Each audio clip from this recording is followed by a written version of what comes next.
Good evening, everybody. My name is David Lyle, and I welcome you to this League of Women Voters at Columbia and Boone County Candidate Forum. It's my privilege to be involved again, and the League is pleased to work with Columbia Public Library to welcome you to tonight's in-person and Zoom forum.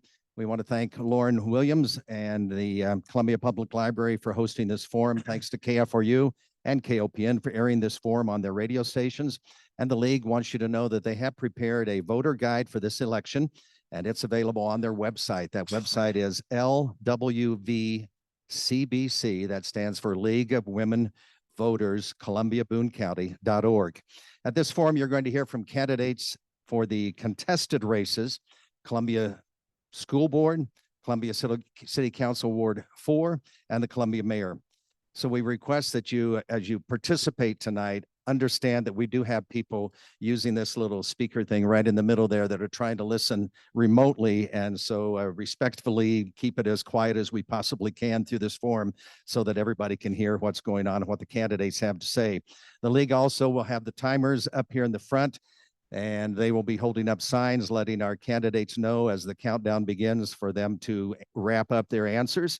We have note cards. Many people have already discovered these note cards, and they've been to a League forum in the past, so they know what those are for. Write questions on that so that you can hand those up to a League member, and they will provide them to me. I'll just say ahead of time, we'll get to as many as we can, but generally we don't get to every single one, but we'll try to do the best we can. And if you're listening to us through the Zoom feature, you can put a question in through the chat, and a League member will monitor those and hand up those questions as they become available. So let's get to it. Our first segment is going to be from the candidates for the Columbia School Board. The school board has 7 members. The Missouri School Board Association provides the following information on candidate qualifications and the role of the school board. I'd like to read those. The Board of Education is a volunteer representative body elected by the registered voters of the local public school district. A candidate must be a U.S. citizen, resident taxpayer of the district, a resident of Missouri for at least 1 year, and at least 24 years old. They must be current on state and local taxes and not be registered or required to register as a sex offender. The school board governs the school district and provides leadership and advocacy for public education. School boards are charged with making decisions in the best interest of the entire district. Specifically, the board has about 5 things that we'll note. Establishes the goal and vision of the district with input from the community and evaluates the results. Develops and approves rules to help schools operate for student success. Hires and evaluates the superintendent. Approves the budget proposed by the superintendent and ensures funding supports district goals, and shares district information with local legislators and with the community to secure resources necessary for student success. So there are 3 candidates. You see them if you're in the Friends room here at the library in front, and there are 2 open positions. Each candidate is going to have a 2-minute opening statement. Then the League has prepared a question, which I will read. And for the second question, we're going to have the candidates answer questions from public high school students, and they'll be introduced here in a moment. We will then have audience questions, and a couple have already been handed up. Each candidate will have a minute to answer each question. Following the questions, each candidate will have time for a 1-minute closing statement. The 3 candidates are presented in ballot order. They are Erica Dixon, Ken Rice, and Suzette Waters. April 8th is the election. Voters can choose 2 of these in the election. And if you vote early, you've got a chance to vote for 2. So we're going to have opening statements now. And as I said, each one of these can last up to 2 minutes. Erica Dixon, it's good to see you tonight. Welcome. And your opening statement, please. All right. Thank you for having me in the space. Can you all hear me okay? Thank you for having me in the space tonight. As he said, Erica Dixon here. I am not a product of Columbia Public Schools. I was born in Terre Haute, Indiana. Spent some time in Niagara Falls, did the bulk of my education in Jackson, Mississippi, and graduated high school in Booneville, Missouri. From Booneville, I went on to the University of Missouri.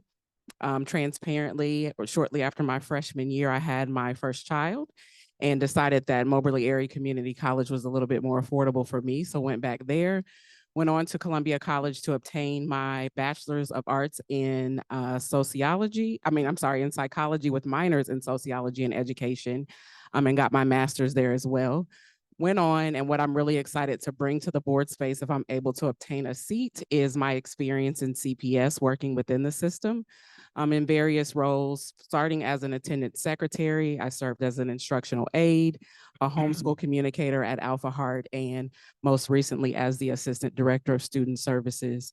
The thing that prompted me to want to do this is when we recently experienced victory in the school system by way of our scores, which was great, I did see and was immersed in communities that weren't experiencing victory. And so really wanted to step in and be a part of the team, hopefully so, to really stand in the gap for the students that weren't, and really be a fierce advocate for the upliftment and success of all of our students. And so hopefully we'll have the opportunity to do that by way of a board seat. So thank you again for having me tonight. Thank you, Erica Dixon. Next, we'll move to Ken Rice for his opening statement. Good evening, everyone. My name is Ken Rice, as he said. I'm new to Columbia. 3 years ago, I moved here with my family. We came from South Carolina, and then before that, 25 years in Michigan. I'm a proud U.S. Army veteran. I served during the Gulf War as a nuclear, biological, and chemical NCO. I also have been in the restaurant business for 30 plus years, most of that time as an executive and a restaurant owner. I owned up towards to 29 Wendy's and Tim Hortons restaurants in Michigan. I also oversaw as a vice president of operations, 45 Burger King restaurants.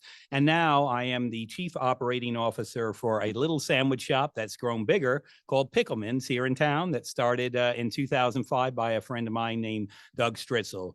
We're right now on our 33rd restaurant, growing to about 40 by the end of this year in 7 states. So we're hoping to go a nationwide chain. I was also very active on a group called Spalding for Children, which is a nonprofit which helps the most at-risk kids, that the typical minority kids with physical or mental disabilities that are in the foster care system, find forever homes. We used to host these events where we'd get the kids and the parents together, and over a 5-year period, we were blessed that 11 children ended up getting adopted. And then lastly, I'm very active in my church. I serve as a deacon, I serve as a Sunday school director, and I serve as the finance committee chair. And I'm here because I believe that my skills and experience will work towards helping the school board make better decisions when it comes to transparency, common sense governance, and support for CPS teachers. Ken Rice, thank you. Suzette Waters, welcome, and your opening remarks, please. Hi, thank you for having us tonight, League of Women Voters and the library and all the entities that helped support this forum. This is one of my favorite events because there's so many people that are interested in what's going on in Columbia, and this is a great event. I am in my 3rd year on the board, in my 2nd year as the board president. I previously attended Columbia Public Schools as a student. I went to Shepherd, Jeff Jr. and Rockbridge, and then my children went through Grant, West, and Hickman. So I've had some exposure to buildings as a student and as a parent. And then 3 years ago, when I filed to run for school board, I made an effort to visit as many buildings as possible. And I've been in almost every single one of our buildings, more than 30, and interacted with teachers there, with administrators, and with students. Since being elected, I have visited over 100 classrooms and participated in building events and school events. I've brought boiled eggs and talked about the effects of soda on tooth enamel for STEAM Day. I've played the piano at Fancy Lunch. I've done reading. I've done scavenger hunts, you name it.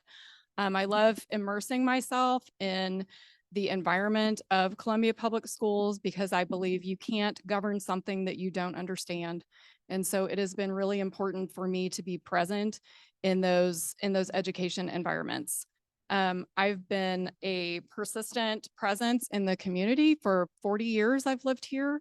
I served on the Boys and Girls Club board when my kids were small. I've been part of all the school PTAs. I've gone to lots of events. My husband and I have been married 25 years, and we plan to make this is our home. This is our place. And the reason I want to continue to serve on the board is because I believe public education is the most important part of our critical infrastructure as a society. It must succeed. And when our schools succeed, our community succeeds. It's like you knew what the question was from the League of Women Voters. So we're going to start with you, Suzette Waters. And this is the question from the League. How have you engaged different stakeholders such as teachers, principals, administrators? But then we broaden it out, PTAs and community groups during your campaign to gather info on what's important to them for the future of this district. Well, I actually did not know that was the question, but I kind of partially answered it. Um, I haven't done anything additional during my campaign that I haven't already been doing for the last 3 years. Board members are assigned to different buildings every year on a rotation, and I have made it a priority to go to those buildings as often as possible to attend sometimes their faculty meetings, their PTA meetings, go to their community events, their family events, and interact with families there. For the first year I was on the board, I had monthly open office hours that were public, and I advertised those, and I did that for a full year to try to be available to the public. I continue to seek feedback from teachers by meeting with different teacher groups and being available in whatever way possible.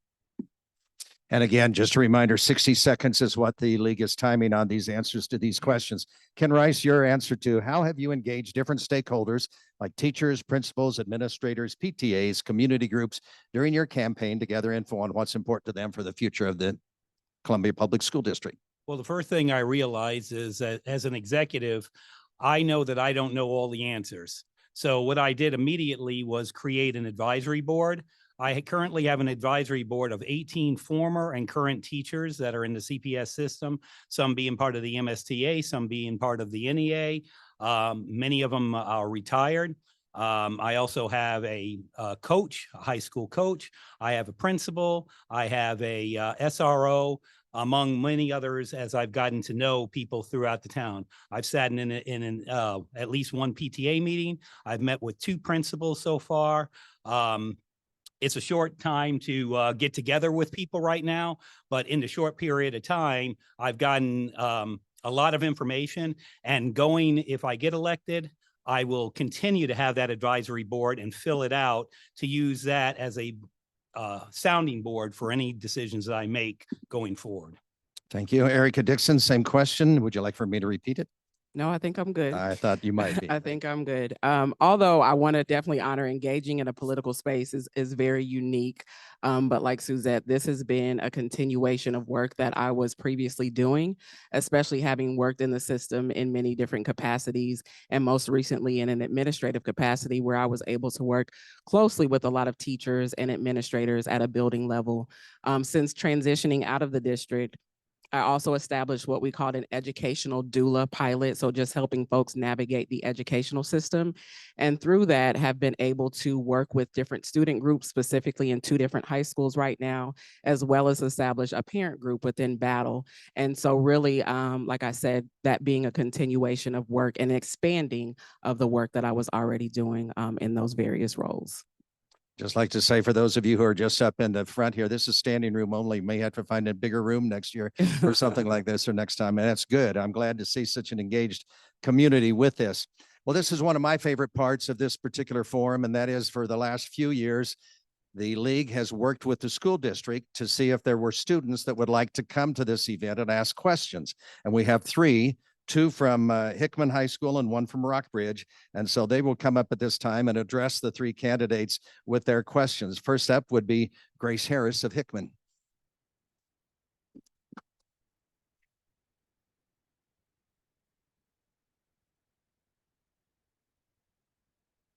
Like you said, my name is Grace Harris and I'm from Hickman High School. I'm currently in the AP US History and AP Language and Composition block class at Hickman, where we learn about the history of a wide range of cultures that make up the United States. For example, we recently studied the Harlem Renaissance through the poetry of Langston Hughes and Claude McKay. Our teachers think it's important to teach us about groups of people whose voices may not always be heard. This has allowed my classmates and me to see other perspectives in our country and community. Given the uncertainty surrounding new executive orders on diversity, equity, and inclusion, DEI, how will you support teachers in their instructional decisions in the classroom? Start with Erica Dixon. All right, I love it. So I I feel like this is a very important thing for us to stand behind. I'm a strong advocate of this work. I think, as you stated, it not only benefits students of marginalized communities, but it benefits all of our students and everybody in our community and in the world, right? To have knowledge of various perspectives. And so I really hope that we are able to stand in the face of the current criticisms of the work and even attacks of the work, because it is important for us to have that knowledge. I think that we do have a duty and a responsibility, no matter what we stand in the face of, to make sure that all of our students are safe and supported and see success. And I think DEI is a very important piece of that work that we have to support. So I take it from a little bit different perspective. I believe that teachers should have educational freedom to teach what they need to in the classroom, as long as it follows the law. If the law becomes problematic, we need to look and see if that makes sense. But teachers need to have academic freedom to teach how they'd like to be able to teach. One of the things, I have a teacher that is part of my advisory group from Hickman, and one of the things that she loves about the current principal is she has the ability to teach with a little bit of freedom in her classroom. And I would urge that to continue. Suzanne Waters. Yeah, so the learning standards are set by the state, but the curriculum is built by educators, and that's the way it should be. At this time, there's a lot of uncertainty about what laws may or may not become reality. And as a board and a district and a community, we're keeping an eye on that. But right now it's business as usual, and we do prioritize having teachers be able to teach in the way that they feel is most appropriate to them. As long as they are teaching the learning standards, that's what we do. Both of my kids actually took that same AP block, and I can say they developed a greater appreciation for the wider world that we live in. And that is kind of the point of education, is broadening your horizons and understanding that although we live in a diverse community, there is still so much more out there. And to have the opportunity to learn about those things as a student is amazing. Thank you. How about appreciation for Grace Harris and her question? That was a good one. Kira Lindblom, you're to the front next. Kira is a student at Rockbridge High School, and we'll start this question once she reads it and presents it, with Ken Rice answering first. Hi, once again, my name is Kara Lindblom. I'm a senior at Rockbridge High School, but my question regards all students. According to the CPS website, 4 of every 10 students qualify for free and reduced lunch. More than 1 in 10 qualify for special education services. Nearly 1 in 10 are English learners. Nearly half are students of color, and we have a wide range of academic achievement. The CPS mission is to provide an excellent education for all students. With demographics as diverse as the ones I just shared, what would you change in order to better achieve an excellent education for all students? Thank you for that question. That's something near and dear to me. My son was on IEPs. He was with autism all throughout his life. So he was one of those type of students that falls into that gap. Many of the students you described are, the APR scores overall look great, but to that particular group, they're very disturbingly the same as they've been for decades. We need to fix that. And one of the things that I believe that we could do is create parent advisory boards that are in each and every school, that include parents, that include teachers, that include staff, that include students at the middle school and high school level, and include people in the community that pay taxes. Each school will be able to have an advisory board that gives information upwards to the district as to the needs, and hopefully we can meet it, because each individual school is different, and that's part of the problem. We can't look at it from the top down. We need to go from bottom up. That's an important question. Right now, as a district, we are focusing on individual student growth. The board is asking for data broken down by those subgroups that you mentioned. And we're also looking at individual student growth, because that is the measure of success for You know, if you're a parent, you don't care what the aggregate scores are. You care about how your own specific child is doing. And so we're looking at how each student is growing and making sure they're making a year's worth of growth in a year's time. And if they're behind, they need to make more than a year's growth in a year's time. So we're tracking that with intentionality. And I also do want to say all those subgroups we are proud to take every single one of them. And that is what we do as a public education system.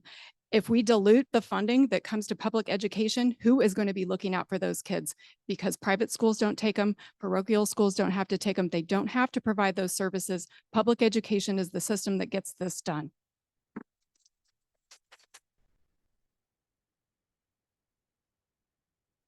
So we just recently welcomed a new leader of the district. And one of the things that I would like to see is that we reflect on the results of our audit for special services, that we have an audit of our equity department, and that we're able to use the data to really hold our new leader accountable to implementing things that would actually move our students forward.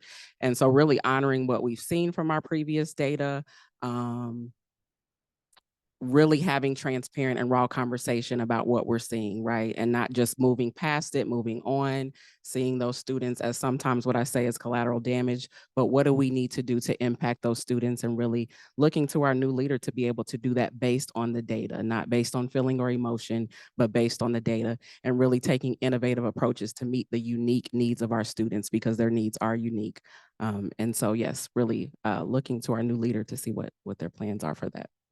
Thank you.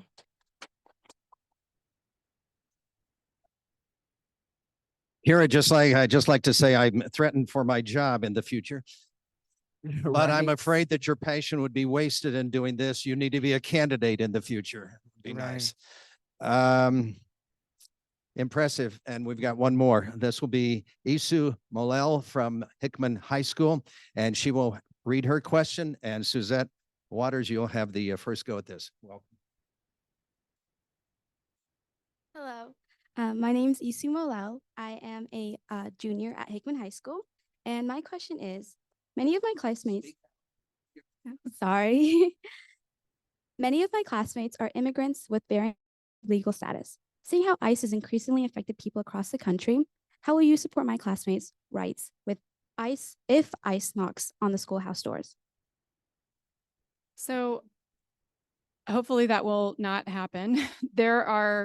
We are very aware of the concern that brings, not just to our immigrant students, but to their families and to the rest of the community that cares about that population. We are required as a district to provide an education for any student living within our boundaries, no matter their immigration status, their citizenship status, their ability. It doesn't matter. We provide an education for them and they belong here. So we will continue to provide that education, and we will keep our children safe. I would agree with what Suzette said by saying yes, and making sure that we're staying abreast of the realities of that happening, the potential of that happening, and making sure that we're consulting with, our legal counsel to make sure that we are staying in line with the different policies that come down, but also prioritizing the protection of our students to the greatest extent possible. Because and again, in agreement with what Suzette said, we have the responsibility to make sure that you all are safe and that you all are receiving the education that you deserve. So I agree with both my two other candidates.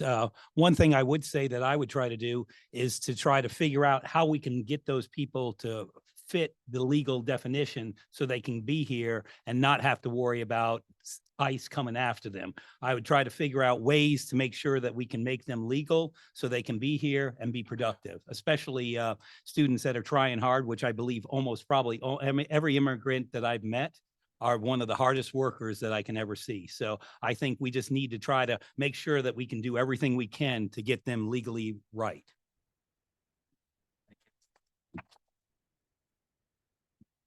Thank you, Isu. One element I'd like to add to this is to have the students, after they hear answers, grade the candidates in the future.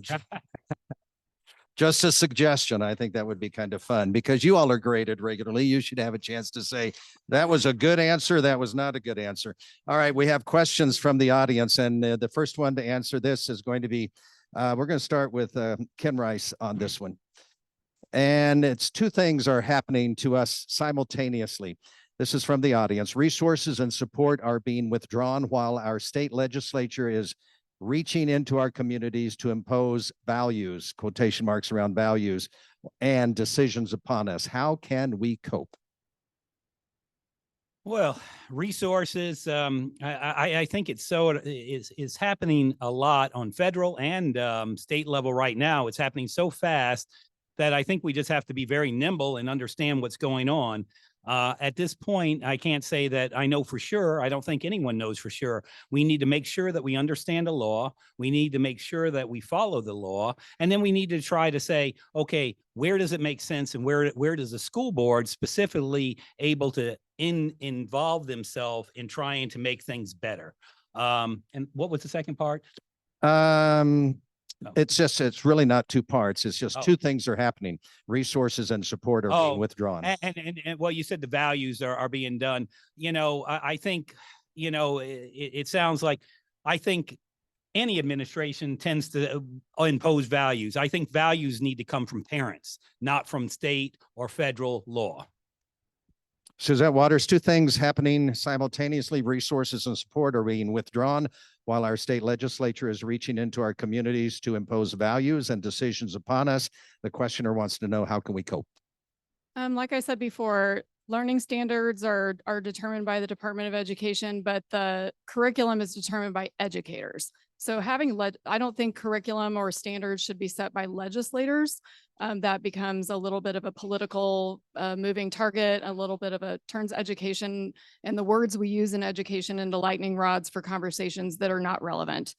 As far as resources and support, that is a big concern.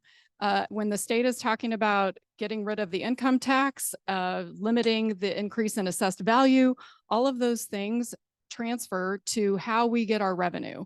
And when there's local changes in revenue structure because of senior property tax freezes and any other number of things, the revenue that we depend on for fixed costs and operating costs, which is largely staff, there's some question marks there. And so those changes that the legislature is proposing are very concerning, but right now we're going to stay the course. And that's why I believe so much in advocacy at the local and state level. Thank you. Erica Dixon, same question to you. Yeah, I think to speak to that advocacy, so picking up where Suzette left off, but advocacy at a local and state level for our public schools. And so that we are intentional about our messaging in support of public schools, if you support public schools, to make sure that we maintain our resources that we have and that they're not reallocated to spaces that are not governed in the same way, that students may not have access to in an equitable way. And so I think that's important. I also think that it is important for us to collectively organize, even though we may not all agree. We're not always going to always agree, but organize in a way that we can stand against anything that is imposed on us that is not good for our students. Thank you. We're going to start with Suzette Waters on this one. And again, it's a question from the crowd. And again, as I said, folks, we have more than we're going to get to because the questions for the candidates end at 6:35. And I'm trying to take these in order that they were handed in. What is your definition of parent and community involvement? Asking a lot of questions and doing a lot of listening.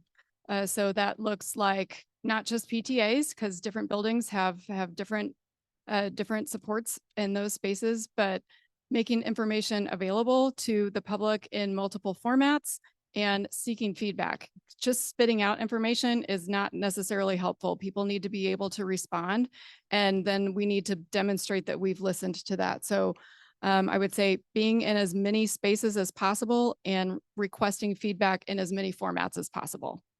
Erica Dixon, same question. It's pretty short. I'll say it again. What is your definition of parent and community involvement? Yeah, so I think it's important too that our schools are welcoming spaces. I think diverse representation is important on our board and off of the board so that people are able to use their social capital to engage the parts of the community that they are a part of that may not be communities that other members of the school board or other staff members are. and bringing that together in ways that would meet the needs of the parent in the community. So it doesn't look like engaging them in one particular space, but maybe meeting them where they are, creating spaces that are welcoming and not overwhelming. Sometimes engaging in those spaces can seem overwhelming, and there's a lack of understanding of what's going on. And so really meeting people where they are to have them engage in our educational spaces more than we currently are. I remember a forum long ago that said maybe you'd take school board on the road. Yeah, it's a long time. Ken Rice, the same question to you. What is your definition of parent and community involvement? And I mentioned it before, parental advisory committees. It's very successful in the Atlanta, Georgia School District, which is one of the largest school districts in the nation. What it is instead of looking at a PTA, you have parents, you have teachers, you have students at the middle school and high school level, you have staff, you have administrators, and you have also taxpayers that are paying taxes on this committee in each of the schools that are represented. So we'd have that. Then out of those groups, you take one person out of each of those groups in the feeder schools, and you have a division that reports to the district. And then you take one of those people from each of those, and those people have a supervisory, a superintendent advisory committee. That way, you actually have the people that are in those schools and have the most information about what's going on in each of those schools advising, instead of having some people at a district level making decisions for schools that they don't have much information about. All right, I think everybody's answered that question. Erica Dixon, you'll be first on this one. This is what the questioner says. Since private schools are not required to provide services to children with disabilities, do you support vouchers being used for private schools? If so, how do you justify them being allowed to discriminate against children with disabilities? I don't support that, and I couldn't justify that. And so that's why I made the comment earlier that I think it is important for me, I'll speak in the I, to stand in support of our public school spaces so that all of our children are able to have access to the services that they need to be successful. And, there is the potential of them not having access in those spaces. So that is not something that I stand in support of. Ken Rice, you want me to repeat that? Yeah. Since private schools are not required to provide services to children with disabilities, do you support vouchers being used for private schools? If so, how do you justify them being allowed to discriminate against children with disabilities? So with the voucher program, I was asked in the past forum that we just had, I had said no, and people said, well, you supported vouchers. I support vouchers, but I think there needs to be some guidelines around those vouchers. And one of the things I would say is that we need to make sure that things like making sure that kids that are in, special ed or something like that are available for that, or you can't qualify for the voucher. So I think vouchers can be helpful, but there needs to be structure around those voucher programs to be successful. Suzette Waters, would you like me to repeat this? No, I got it. I'm opposed to vouchers. I think it dilutes the funding that should come from the state to traditional local public schools. If we can't afford to fully fund the foundation formula for public education in our state, we sure do not need to be making a $50 million direct appropriation for vouchers for private schools. I think we have time for one more question, and this one goes to Ken Rice first. And it's kind of an interesting follow-up to the two questions ago. This is written from one of the audience members. As a CPS student, gosh, I don't know whether that can narrow it down or not, huh? As a CPS student, I often find my voice is left out of important discussions. How will you guarantee that students will have the opportunity to share our opinion about the schools, since we know them better than anyone? Well, I think I answered that question just before. At the middle school and high school level, students should be on that parental advisory committee that I said that each school should have, and they should have a voice just equal to everybody else. Well, we are really being short and concise now. I like this. We squeeze in as many as we can.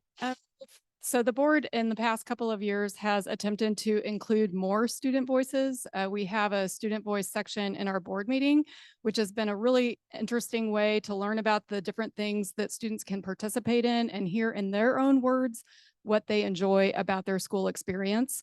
I've learned a lot about the student experience from that.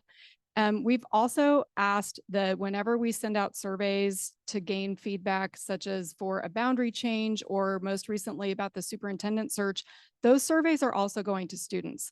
And we can parse out the feedback that comes from students so that we are making sure, like for example, the most recent one was the superintendent search. We parsed out the feedback we got from students about what qualities they were looking for in a superintendent to make sure that we at least asked a question that addressed what students wanted to see in their superintendent. Erica Dixon, same question. How will you guarantee that students will have the opportunity to share their opinion about the schools since they know them pretty well? Yes, I think that's an important point. And I think that, yes, we are the adults and we are responsible for their care and guidance. I do think it is important when possible to make decisions with our students, not to them or for them, but with them. I know that we do have some great efforts already in existence as far as what it looks like to engage students in the decision making. I would also like to see that expanded to our students that are struggling and really having conversation and getting input from them to see what they feel will make a difference. I think that looks like us being committed to spending time in our buildings and in those spaces with them as much as possible and bringing their voices to the forefront as well. And so I would like to see our current efforts be expanded to meet more of a diverse population of our students so that we can make decisions with you all whenever possible. I am at the mercy of the League of Women Voters, and it is time for us to move on, I'm afraid, or else we'll get behind. I would like to say to those of you that sent those questions in, I spent a good portion of this afternoon working on my own questions, and I didn't get to do any of those. So that's too bad. And I thought they were darn good. Suzette Waters, your closing 1-minute statement. Thank you for having us again. I need to say that this work of supporting public education has been the central focus of my life for the last 3 years. And I've been proud to do it. I've been honored to do it. And it is the work that I am passionate about for a district that I love. This community means the world to me. Public education means the world to me. And I would love to continue to serve in this role to support all of our students in achieving what they are meant to achieve.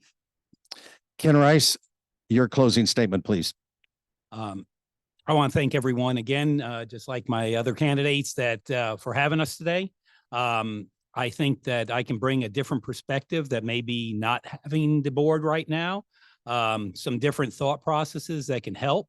One other thing, there's a lot of talk about public funding for private schools. One thing that I find a little hypocritical is currently right now, we spend $1 to $1.5 million to send 20 kids to a private school every year. So I think, at times we need to think about what we're saying and make sure that we're consistent with the values that we have. Thank you. Erica Dixon, your closing statement, please. Yes, so obviously I'm here because I hope to obtain a seat. And if I obtain a seat, I am one member of a team. And so my desire to do this is because of what I perceive to be a gap in representation of a certain population of our students. And so having been immersed in those communities for a while now, I hope to bring that knowledge, my social capital from those communities into the space, coupled with the expertise, if you want to call it that, of being engaged in the system as an employee and also navigating this from a parental perspective and the unique challenges that come along with that. So again, hopefully we'll obtain a seat, bring that to the board. Engaging in a political space is different, but it's necessary in order to be able to sit in the seat and hopefully get to work for all of our students and see much more success and seeing them move forward and becoming successful members of hopefully our community. Hopefully they'll stick around. So these candidates are for the school board. You will elect 2 out of this 3, Erica Dixon, Ken Rice, Suzette Waters. We thank you for being here. Students from the school, thank you for being here and doing such a good job. And audience questions, we appreciate that. We're going to pause for 2 minutes. When we come back, we'll have the 2 candidates next who are running against each other for the 4th Ward City Council position. Back in 2 minutes. Oh, thank you. Thank you for having us. I didn't even know. Good seeing you. Oh, he's getting ready. Okay, that's You get What's ready that? for the more important one. Well, no. They're all important. I'm just trying to figure out where I am. Oh, thank you. Thank you. Oh, I appreciate it. Oh, thank you. Thank you for having me. Got my matcha juice on my.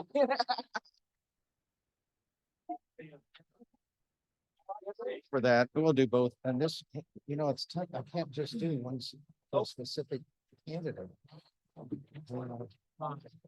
Okay.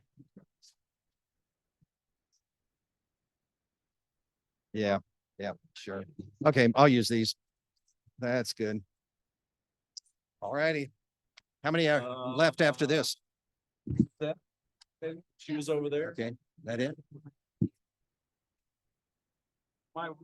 That is mine. Yeah, I'm sorry. Yeah, that's mine. Okay, all right. Well, I wore a long sleeve shirt. Emma. I should have. Because the one Saturday it got colder as we went along. Yeah, how was the last half? I haven't watched it yet. Oh, it's good. It's challenging as these are. We have seats up front now, as if you'd like to fill in up front.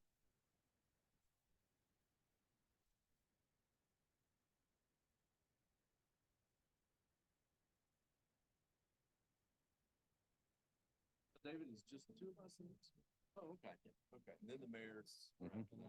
So how long will this be? Hour and 55 minutes. No, it's Yeah, till 40 minutes, 30 it's supposed to. 40 minutes. Last question at 7:05. But we'll push that a little bit. Okay. No, we won't. We'll be right on time. Oh, We each get you got the whip right there. we each You get might want to stand right next to him and make sure that. We're going to be on in 10 seconds. Check. We want to welcome back our radio audience on KFRU and also on KOPN. As those of you who are listening online on Zoom and also on the radio stations, you know that there's a lot of commotion in the room as people leave after the school board members, and then we invite people to take their seats for the City Council 4th Ward Candidate Forum. I'll continue to talk. I used to be a teacher and I know how people don't listen. Columbia has 7 members of the city council. 6 are representatives of wards and 1 is the mayor. Each council member serves a 3-year staggered term. Each year, 2 ward seats are up for election, and every 3rd year, the mayor is up for election, which is the case this year. In 2025, the wards up for election are Ward 3 and 4. Jackie Sample is the only candidate running in Ward 3. This forum is for contested races. I think, is Jackie Sample here? I'm sorry, I didn't see. Yep, she's right back there. So if you want to talk to her about the city council, she will be the next Ward 3 council person. And then up front, we have the 2 who are running for the 4th ward. Are you timing me in my introduction? This is a tough job, folks. Ron Graves and Nick Foster are the candidates, and they're going to have opening and closing statements, just like we saw during the school board portion of our forum tonight. So 2 minutes to introduce yourselves and say whatever else you would like. And then when we get to the questions, you'll have a minute to answer. And then when we have our closing comments, that'll be a minute each. Ron Graves, you may make your opening statement. Yes, my name is Ron Graves. I'm the 4th. I'm running for 4th Ward City Council, and I'm was born and raised in Columbia. With the public school candidates here earlier, went to Russell Boulevard and Hickman High School, West Junior and Hickman High School. Went to the university. My parents met at the university here, and my mom actually grew up here also. I really have focused my candidacy on public safety, on infrastructure projects, and on the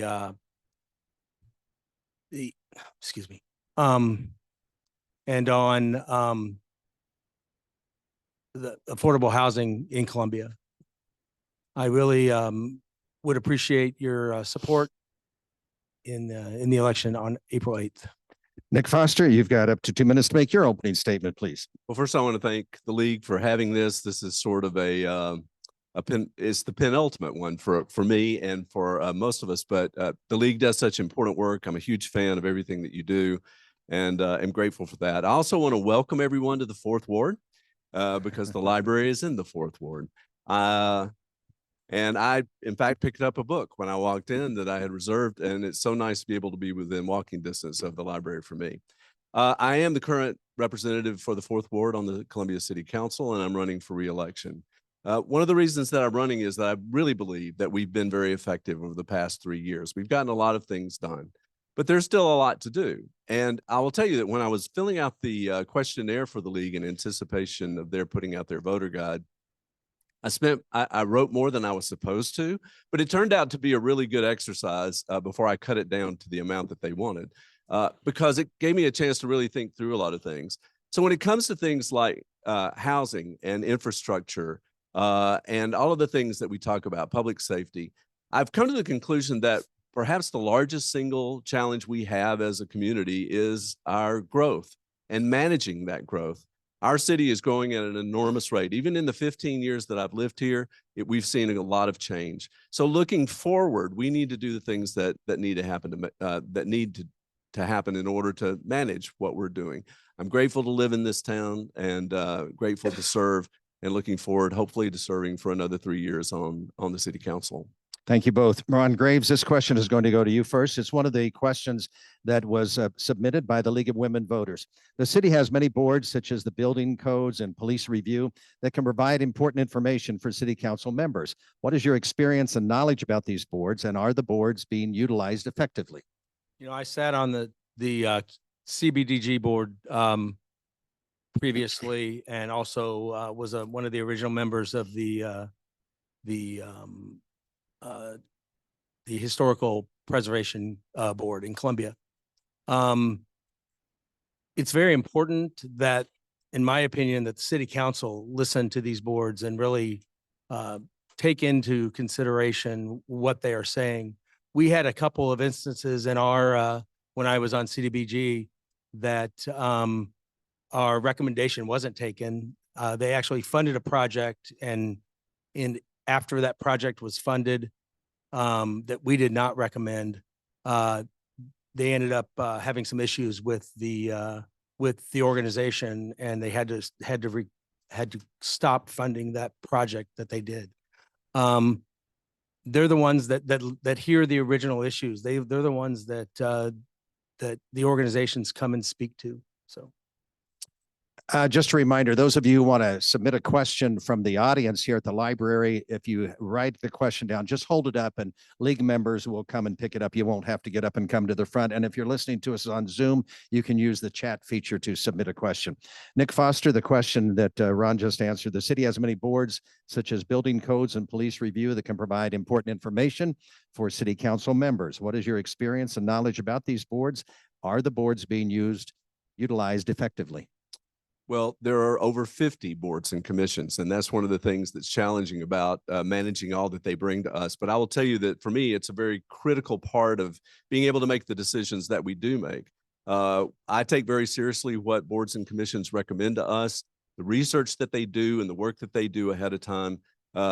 We had a planning and zoning issue that came to us from planning and zoning, and I read through the minutes. As I was reading through the minutes, one of the members of the commission said, I don't know whether the members of the council actually read the minutes, but I'm going to put this in there just in case.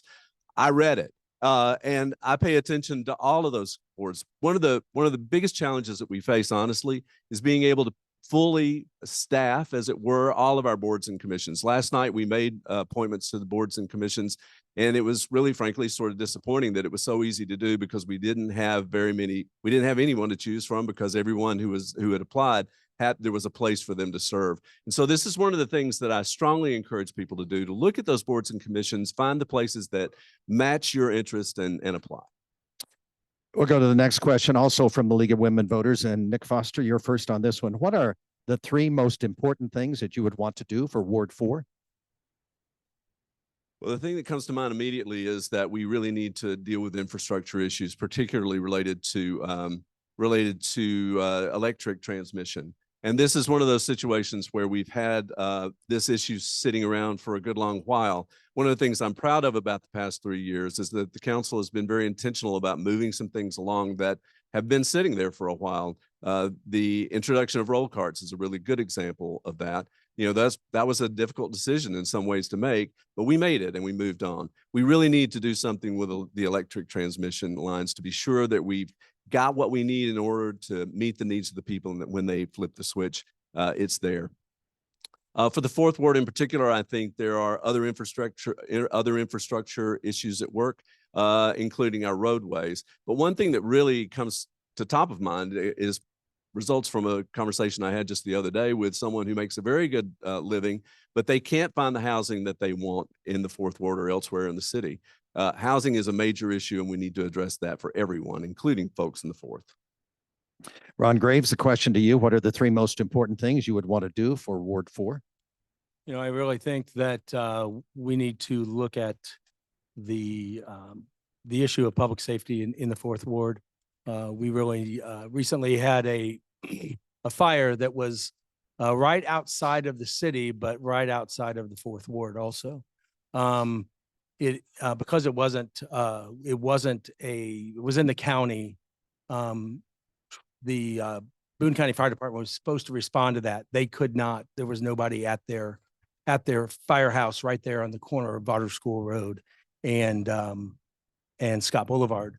But the city fire department responded, did a great job. But we really need to also look at the possibility of housing some police officers as a substation at each of our fire stations, if we can do that. Also, I wholeheartedly agree with Nick. We need to really look at the electric transmission lines. That's pretty much a fourth ward and fifth ward project that needs to be examined. Ron Graves, this next question is from the League of Women Voters, and you go first on this one. How will you communicate with your constituents? Well, obviously the standard communication that everybody does now, email, phone. I'd like to do, if I were elected, I would probably have at least one, I'm going to call it a coffee talk from Saturday Night Live. But something like that each month, or opposite times that of the city council meetings, to review with constituents kind of their views on what happened. I know that doesn't get to, kind of gets to fewer voters, but I think that moving that around to different areas of the ward and not having it in one central location, because this ward is very large, and being able to kind of move it around to different locations within the ward would help. And Nick Foster, how will you communicate with your constituents? One of the things I pride myself on is responding immediately when my constituents are in touch with me by email or by phone. I dealt with 3 things that came to me just today that were disparate in their needs. And I take great pleasure in being able to put together my constituents with folks who can help them at the city. And often I take care of those things myself. But I'm the only council member that I know of that actually sends out a newsletter. Now, one of the things that I want to do in a second term is step up my work with that kind of thing in particular, and do that. I do have occasional coffee times to meet with people. I'm a tea drinker, so you have to put up with that. And there's never been a more challenging time for communication, but I'm really going to take a lot of my cues from what the city is doing. And I could talk a lot about what is happening in that regard. If you were at the community summit on Saturday, that's a brand new thing that the city is doing. The community connectors and so many other things that are happening there that I want to invest myself in. You don't sound British. Let's, Nick Foster, you're first on this one. What is your opinion on the development of cottage homes? Do you think small cottage homes is a good idea for our community? Yeah, absolutely. And we've had these kind of things come to us. When we talk and we've approved them, and there are some other things that are in the pipeline that I'm excited about. In my conversation with the person I spoke with the other day, they live in an apartment, and this was something I brought up to them, that these are the kind of things that we want to see developed. Cottage homes are happen in R1 settings and R2 as well, but they are on smaller lots. And what we've had to do is approve that kind of usage for a lot instead of requiring the kind of larger lots that are normally within the code. That's an innovation that I think is indicative of a number of things that we need to look at over the upcoming years. One of the things that we did over the past 3 years was to establish the housing department. That's so that there's a focus on this issue, which is a crisis for us. We got the housing study done in conjunction with the county, and there are recommendations there for us to take a look at. We need to take a look at codes altogether. So it's a big issue. We're facing a crisis in this way, and we need to dedicate a lot of our resources and time to addressing it. Ron Graves' question is, what is your opinion on the development of cottage homes? And do you think small cottage homes is best for our community? You know, I have a degree in residential design and construction, and some of our projects that we did were developing affordable housing. I mean, this is in the 80s, so solar energy, affordable housing. And that was a project that we looked at, trying to build small homes on small lots, infill homes on lots that are within the center of our city. And I think it's a great way to make somebody's first home affordable. My wife's been in the mortgage business in Columbia for over 30 years. She has been every day she has to tell people that the house they want, they just can't afford. And it's unfortunate, but without any other, without a lot of inventory that we have for houses and this sounds crazy because my first house was $62,000. Houses that are under $250,000 in Columbia, they're just not affordable. We will go to, these are questions, the last one and this one, and from here on, these are questions from the audience, and we'll get to as many again as we can. And Ron Graves, you're first on this one. What specific, and the person who gave us this question underlined specific, what specific things will you do to increase the police department different, again, emphasis on different, from what is already being done by the current council and mayor, along with the chief? Well, increasing the police department is not only hiring new police officers, it's keeping the ones that we have. And we have seen a record number of police officers that have been resigning from their positions after 5 to 7 years. I think the main reason for that is that their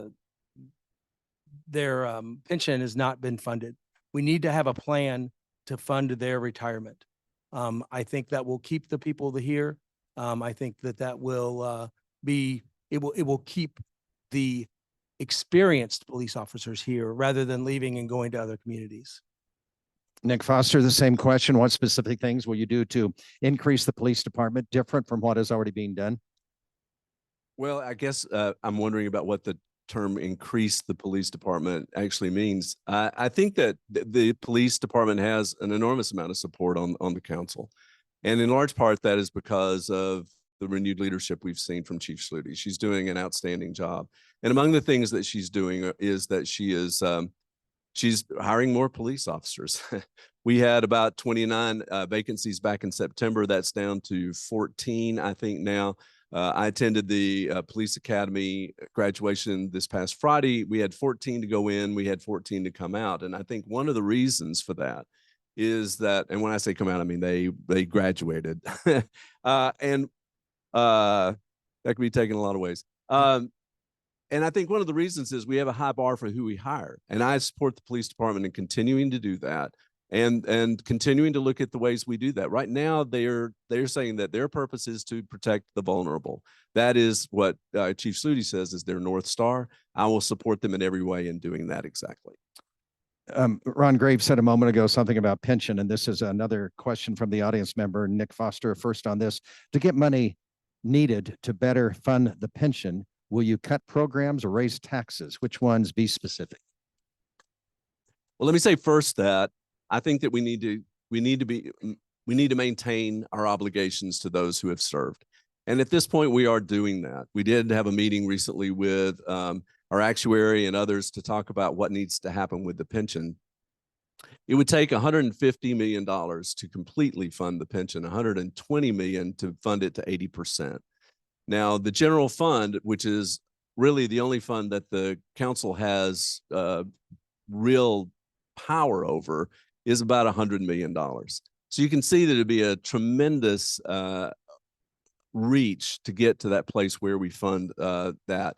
This is really one of those things that takes place within the negotiations with the union and with the administration. I support us maintaining our obligations, and I believe we'll do that. We also have a board that oversees the retirement for our police, and when we provided $500,000 each for the police and the fire department just recently, we said to them, take a look at this and let us know what we need to do next. Ron Graves, same question. To get money needed to better fund the pension, will you cut programs or raise taxes? Which ones? Be specific. Well, I believe that probably a little bit of both will have to happen. I believe that we need to look at the allocations that we have currently in the budget and see where we can, what we can do to help with the pension amount. We have been on the governor's watch list for governmental pensions for 13 years with the low percentage of that we have in our pension, and that needs to change. Ron Graves, I'm going to do the best I can to read this, and bear with me here, but you're first on this. City Hall, there's a new state law. I'm interpreting this as I go, and it affects citizens police review committees, and they are prohibited from discussing police policies. Would you support establishing a new city board to discuss and recommend police department policy? I think that police department policy should probably be set personally by experts in that field. I don't think that we have a lot of citizens in the community that are experts on police policy. I would not probably support anything like that. Nick Foster, same question. I think this is a difficult question that we're just going to have to find a way to address. When that change was made at the state level last year, we were told by David Tyson Smith that it wasn't intended for us, that it was really aimed at St. Louis, but it did impact us. And some of us agonized about exactly how to address that, including members of the CPRB. And a little while ago, when we were asked, do we pay attention to what comes from our boards and commissions? This is one that we've spent a lot of time in building up again so that they would be effective. This new law from the state made that more difficult. There's no question about it. And I think when you talk about policy coming from this group in particular, you need to keep in mind that these are recommendations to the chief. The CPRB had no power to impose a policy on the police department or on the city in any way. We need to find a way to get back to that. I have had conversations with folks about whether or not we want to establish a new group. I think we're going to have to do that in accordance with what the law actually is, but it's something the people of the city need to know that they have a voice in responding to police concerns. Nick Foster, first to you, another audience member question. The Opportunity Center is an opportunity to house the population in need. Your views, please, on this program. And to those who write questions and who are sending the questions in, again, guidelines for this forum, the same question has to be asked identically to both parties. And I have questions that would be more specific to one or the other. And I'm just going to end this question right there. The Opportunity Center is an opportunity to house the populations in need. Your views on this program? Well, this is one that's near and dear to me. While I was at Voluntary Action Center as executive director, I worked in this area and worked with many other agencies in the community to address homelessness and housing. The Opportunity Campus is one of those things that we have longed for and needed in our community. It's going to be a great asset for us. I want to caution us, though, that it's not going to solve homelessness. It will be a great central place for services to be provided and to coordinate other things that are going on in the city.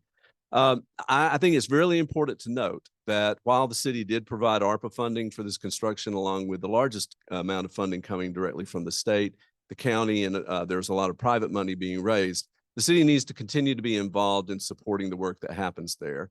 And so as Room at the Inn moves to the Opportunity Campus, as Loaves and Fishes moves there, and other services like Turning Point, the money that the city provides to those agencies now needs to follow them, because our responsibility to this population in our city will not end when there's a new building.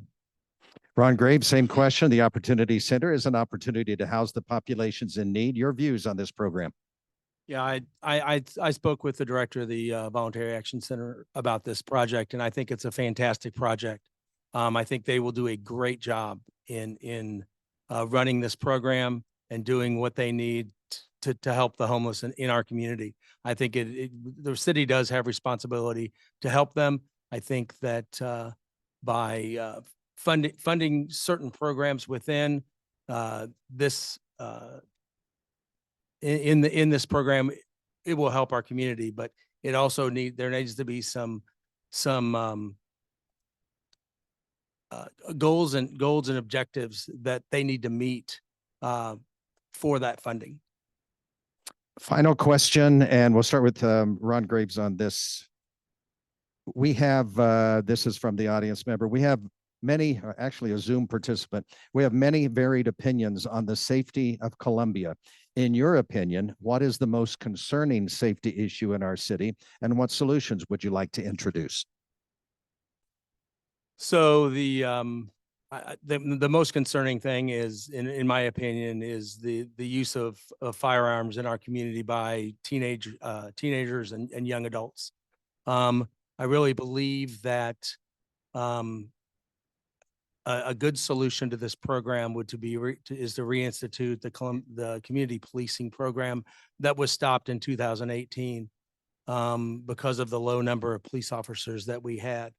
When Chief Shaluti was the deputy chief, she actually said that's the reason why we stopped this program. We would have to obviously have more police officers here, but that would be one of the best solutions we could have, and having them in these groups of police officers work the same beat and work with the same communities and get to know the people in those hotspot areas. It would be one of the best ways, I think, to help with violence in our community. And Nick Foster, we have many varied opinions on the safety of Columbia. In your opinion, what is the most concerning safety issue in our city, and what solutions would you like to introduce? Well, I agree that gun violence is the most concerning thing to me, especially among young people. Among the things that the city can do is encourage the use of gun storage and the use of gun locks, for instance. I believe that you can pick up a gun lock here at the library. Somebody nodding their head at me. Yeah. So check it out on the way out if you need a gun lock. But we also need to be advocates for common sense gun laws. And there are things that we need to do on a state level that will address this. And among those are red flag laws, and laws that require safe storage of firearms. I think that community policing or beat-centered policing is closer than it is far away. And with hiring up a complete police force, we'll have an opportunity to do that. And I certainly do support it. I want to say to those of you who handed up questions for the city council candidates of the 4th Ward, if they're appropriate for the mayor candidates who we're going to have up in a couple of moments, I'm going to use those also. Some of you did indicate that you'd like those questions to also be asked of the mayor candidates. We've reached the end of our time for questions. Again, I apologize to those whose questions were not answered or addressed. I would also like to say we'll take a minute for closing statements, and we'll do it the reverse order as we did in the opening one. So Nick Foster, you're first. Well, again, thanks to the league. I know that one of your values, one of the things that is important to you is what happens at the grassroots. And when I came into the library not too long ago, there were a couple of folks at a table right next to the door, and they were signing people up. They were registering people to vote. I can't tell you how important I think that is and how much I support it and appreciate it. And there is nothing closer to the grassroots than local government. I believe that local government and local elections may be more important than they have been, at least in my lifetime. And I hope that we will all be attentive, pay attention to all of the things that we need in order to educate ourselves to make good decisions about how we vote, and encouraging others to do the same. I've lived here for almost 15 years. My wife is an administrator at Mizzou now. My daughter, who used to go to Grant right across the street, now goes to Jeff Middle. We are deeply rooted here. We love this place, and we want what is best. I'm running because I want to serve my community and this community I love. I hope I'll have your support on April 8th or before, when early voting starts on the 25th. Ron Graves, your closing statement, please. Yeah, I'd like to thank the League of Women Voters also for inviting me to this candidate forum. I think that with my 25 years of nonprofit, community non-for-profit fundraising and sales experience, and also the other experience that I've had in the community, just living here, I would make a great city council member. I've seen 4 or 5 parents of kids that I actually coached at Daniel Boone Little League. Was a volunteer there for 35 years. Still am a volunteer at Daniel Boone Little League, but deeply entrenched in our community and in both family and my not volunteer life. So yes, I want to thank everybody for coming, and please vote on April 8th. We thank you, Ron Graves and Nick Foster, for being here and for running for that position in the 4th Ward.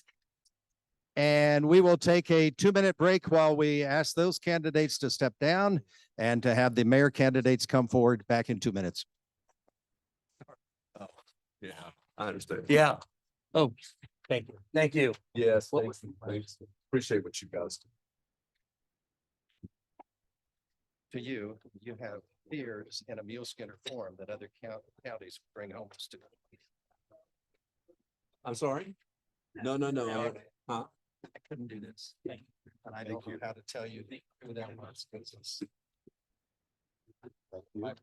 Well, I have his list. That's just it. And I've had this happen. So I'm just like, that was a. Yeah. But I wouldn't mind you ask. Yeah, but I couldn't ask. And I was by the law that I have to be. Yeah. And I've added. Yeah. But it's not the most. It's crazy. She is here. Probably on the receiver. Something's wrong there. Yeah, I don't. No, it's she. I'm not sure where she went. She was sitting back there.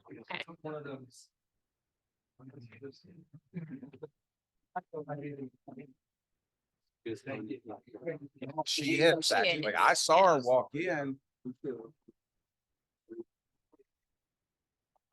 I'm not sure where she went. A lot of times she's going to the bathroom. Right before. But I haven't seen Lucy. Really?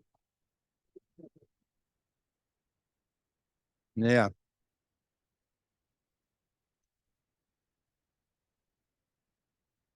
I saw her, but 10 seconds, we'll be back on. Luke's doing the countdown. Didn't even notice that.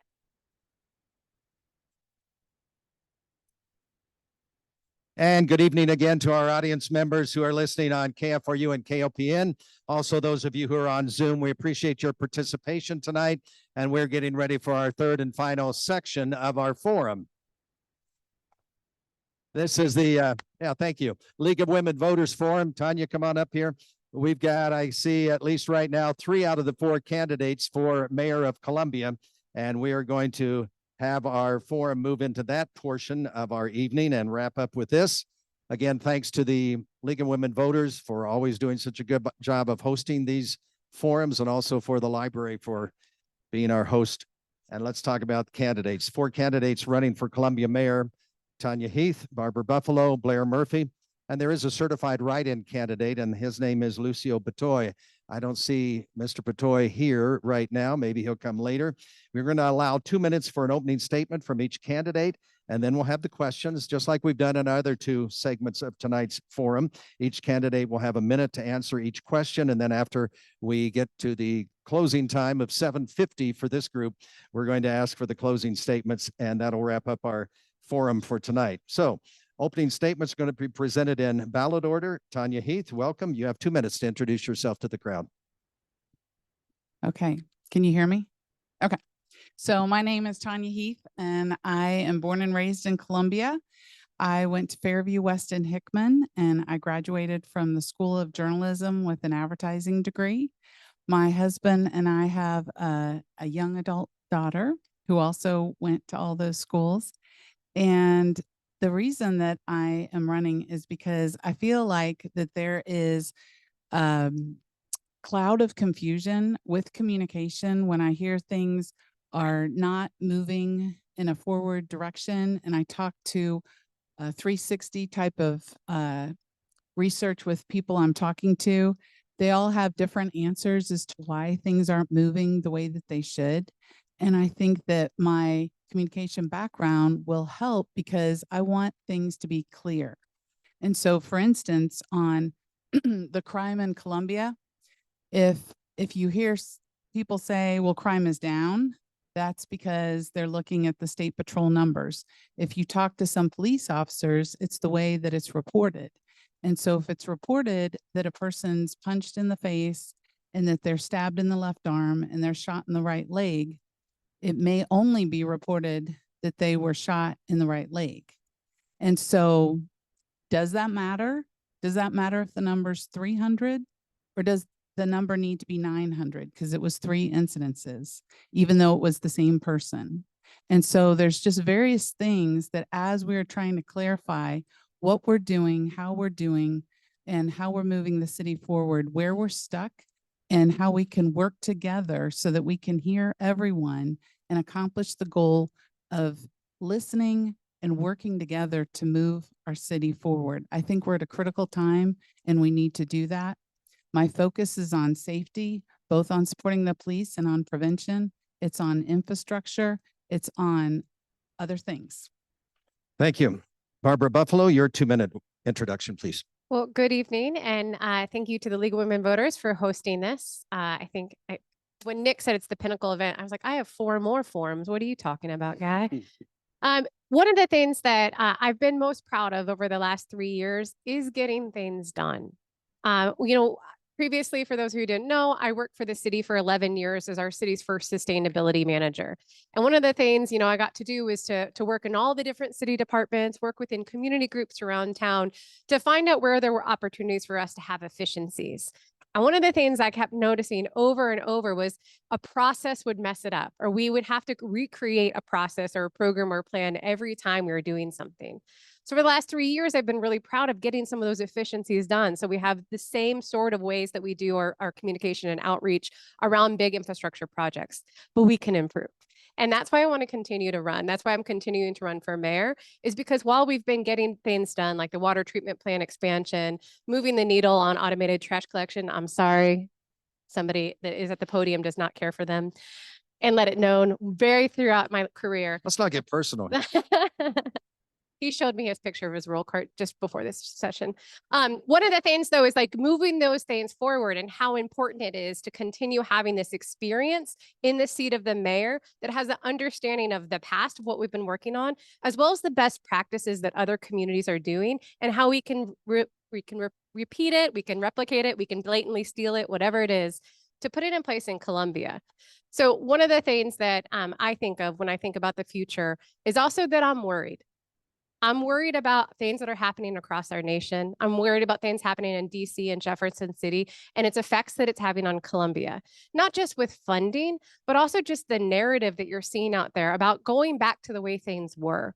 When I moved here, we were 80,000 in population. We are now closer to 130,000.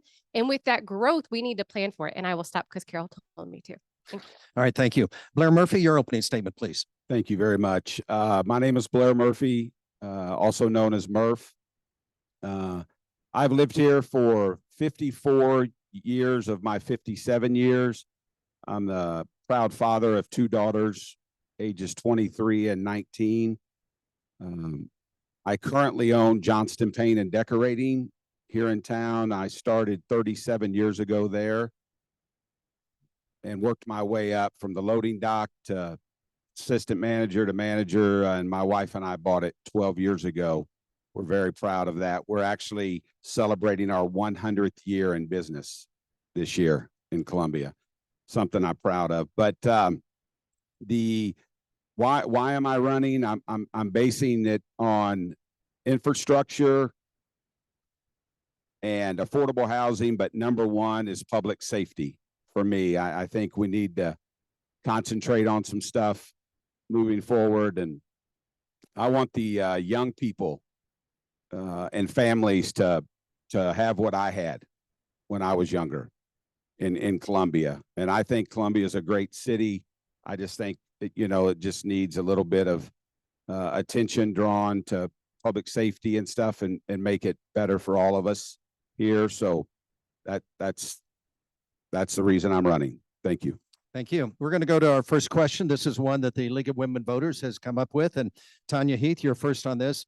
You all of you have kind of answered this in your opening statement, but this is one I want to repeat anyway. And I think it's specific. I think the league is wanting some specifics. What are the 3 most important things you would want to do as the mayor?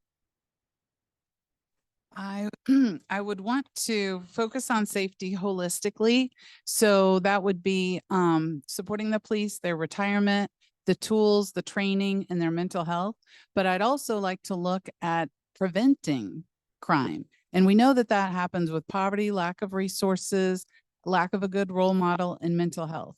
And so I'd like to work with the nonprofits and the outreach programs and make sure that they are doing their unique and amazing things, but they are also getting some sort of best practices, and we can work that out in different ways. I'd also like to focus on infrastructure and moving the electric and water bonds forward. And finally, I would like to make sure that we are addressing the acute and chronic homelessness and displacement issue in our city, so that when the Opportunity Campus is up and running, we have a solid plan for helping people, but also managing what that Opportunity Campus means for our city. Barbara Buffalo, the question to you, what are the 3 most important things you would want to do as the mayor? Yeah, well, I thank the league also for putting this question into the voters guide. So the first is housing affordability and access to it. We did a study last year with the Boone County that looked at our projected growth and what sort of housing options we need to have.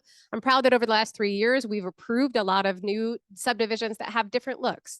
So creating the variety of housing options that we have, from small lots to multifamily condos, the variety we need to also have a walkable neighborhoods that are transit oriented is going to be key. The second is about infrastructure and public safety. We have been lucky to get a lot of federal funds lately for infrastructure. I'm worried going forward. So prioritizing getting our projects done with our local sales tax dollars are important. And then for public safety, we've increased the budget for our police. We have 40 new officers that started last year alone. Those investments are going to be key for us being fully staffed.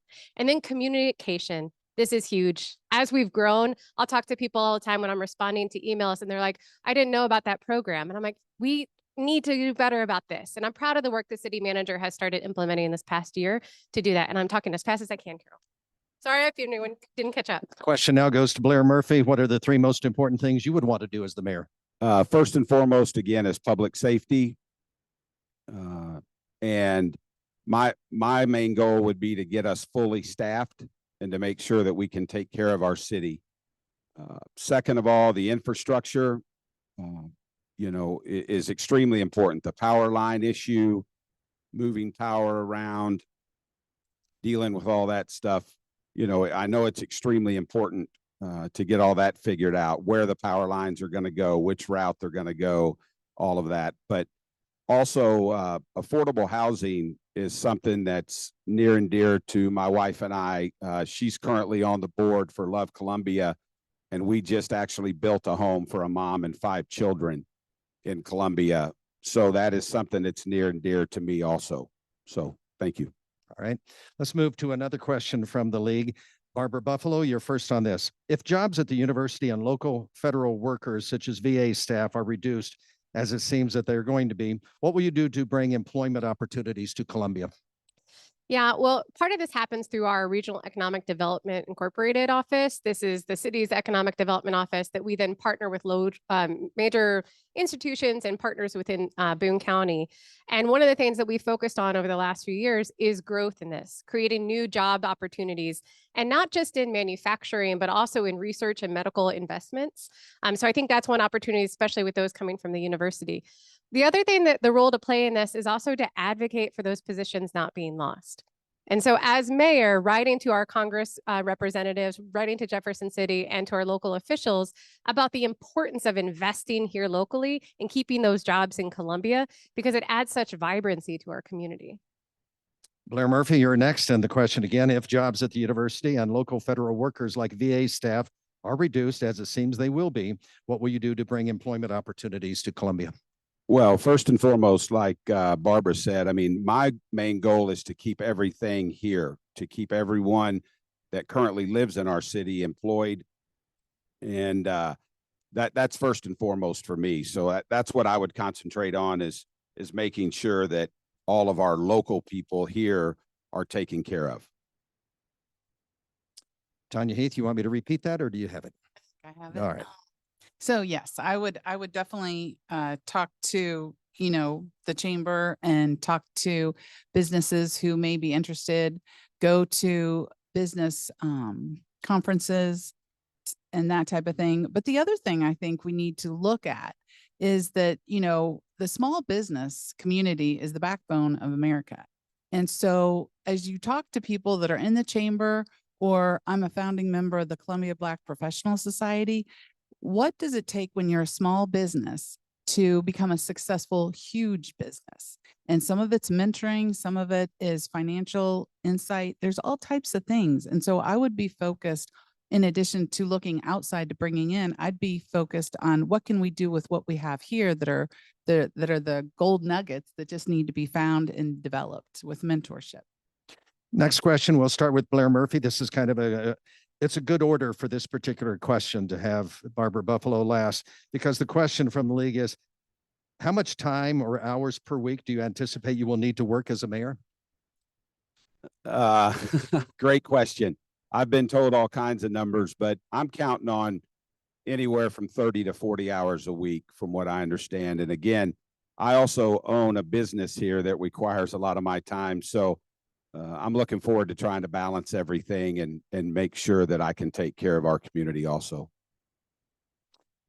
Tanya? So I have a independent wellness business that I can schedule clients at any time. And so I'm willing to put the hours in during the day and the evening to make sure the job is finished. And I know Barbara said that she added up her hours and it was, quite a bit. And so I'm willing to do that and do as many things as I can to make sure that everyone's voice is heard and the ideas are brought up to city council. So thank you. I made the mistake of trying to add up my hours one time and then estimating on the stipend what I was making per hour. And I never have done that again. So I exported my calendar for the last 3 years, and it averages, it depends on a council meeting day, but between 40 and 50 hours a week. Because on a council meeting day, especially, from starting off on KFRU, first thing in the morning, to continuing on with council meetings with council members, leading into the pre-council and the actual council. And that's not all the work that's done beforehand to read up on the items that are there. Also, it's important that we're advocating for the city of Columbia at a state and a regional and national level. So we continue to be this shining star of best practices in city government and local government. And so some of that time is obviously important for me for advocating for Columbia. But yeah, and then getting out into the community, attending. Everyone wants the mayor to be there, whether it's fancy lunch or a graduation. And so being there if I can. And I'm lucky that my husband, his salary covers our family. So I'm able to do this. Thank you. This question from one of the audience members, and we'll start with Tanya Heath this time. Given the limited role of the mayor, what is one thing you feel you can actually accomplish in office? So yes, I think what my heart is with graduating from the School of Journalism is that even though I have an advertising background, the basis of it is doing the research from all the people involved. And so as we look at different challenges, I will be out there making sure that I'm talking to the president of the company, as well as the person that is living in affordable housing, to the person who's a new mom, to the person who's a grandpa. I will be talking to a wide variety of people because I think it's important to make sure that everybody has their perspective heard, because it saves a lot of headache after the fact if we've already done the research prior to when we create whatever the next step is. And to Barbara Buffalo, given the limited role of the mayor, what is one thing you feel can actually accomplish in this office? Well, I think it's something that I've been working on for the last 3 years, and it's about the tone of the office and how council is in the community and at our city council meetings. As the leader of the meeting, I'm making sure that we're having opportunities for people to speak, that we're being fair on our council members giving their opportunity, but also that we're creating more additional opportunities for work sessions. We should not be making decisions at 10 o'clock at night that are like huge decisions. And sometimes they've been made at midnight, but not under my watch. We've ended our meetings more closer to the 9 o'clock hour because we're spending the time beforehand in work sessions and off Monday events, learning about more of the details, because I think that helps us be more informed before we do a vote. So I'd like to continue that practice of that. And I think part of that is my personality of wanting to hear from more. Blair Murphy, given the limited role of the mayor, what is one thing you feel you can actually accomplish in the office? Well, first and foremost, I would like to come in open-minded and listen and have communication with everyone on the council, which will be important to me because I'm going to be learning as well during this. So I'd be excited to come in and listen to what everyone has to say and work with everyone. All right, next question. And Barbara Buffalo, you're first with this. Another audience question. Do you think Planned Parenthood provides a role in Columbia's healthcare community? Yes. Do you want more? Do you want more? Okay. All right. Yeah. So as a college student, I went to Planned Parenthood for my healthcare. It is a low cost, low barrier opportunity to get healthcare, and especially when there's attacks happening on women at the state and the national level, I think it's more important than ever to have these opportunities for community members. Blair Murphy, same question to you. Do you think Planned Parenthood provides a role in Columbia's healthcare community? Yes, I sure do. I think it's very important and it's needed to support family decisions that are tough to have. Tanya. So Tanya Heath. I think that, there's a wide variety of choices for women. And with Planned Parenthood, they offer a variety of services, including mammograms and pap smears and a lot of things. So I just think that, it is an option. Next question, Blair Murphy, you're first on this one. On March 5th, the Missourian published an article headlined, "Fear of Crime and Homelessness Emerge as Key Issues for Local Election." The article included this quote from a member of the Facebook group, The Real Columbia, Missouri. Quote, "What used to be an absolutely beautiful city in Missouri and a pride for Missouri is no longer. It's all horrendous. The crime, stealing, stores robbed, addicts laying around, and homeless everywhere, constant shooting. It's a real shame." The article pointed out that crime rates in Columbia have actually decreased over the past 4 years. But what is your reaction to the Facebook quote?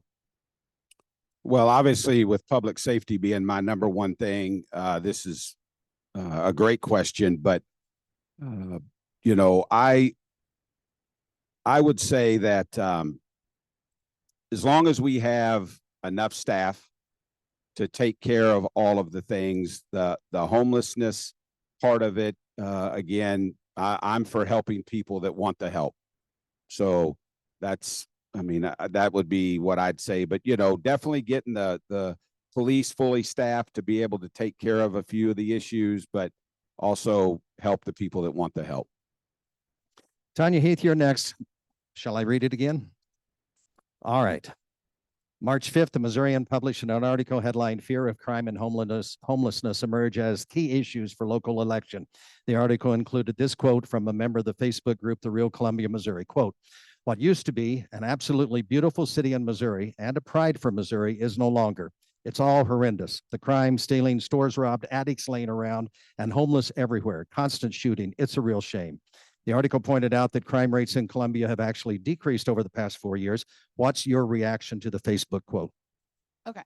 So 2 reactions. First, with the decrease in crime. Again, that's like that whole statistic thing. I would like to know exactly how they determined statistically how crime has decreased. What were the exact metrics for how they wrote it up? So we need to establish what that is first. And then second of all, if everyone's in agreement with how they determine it, then that would be helpful for everyone to know. As far as the homeless and displaced, I've actually talked to several people who are homeless and displaced.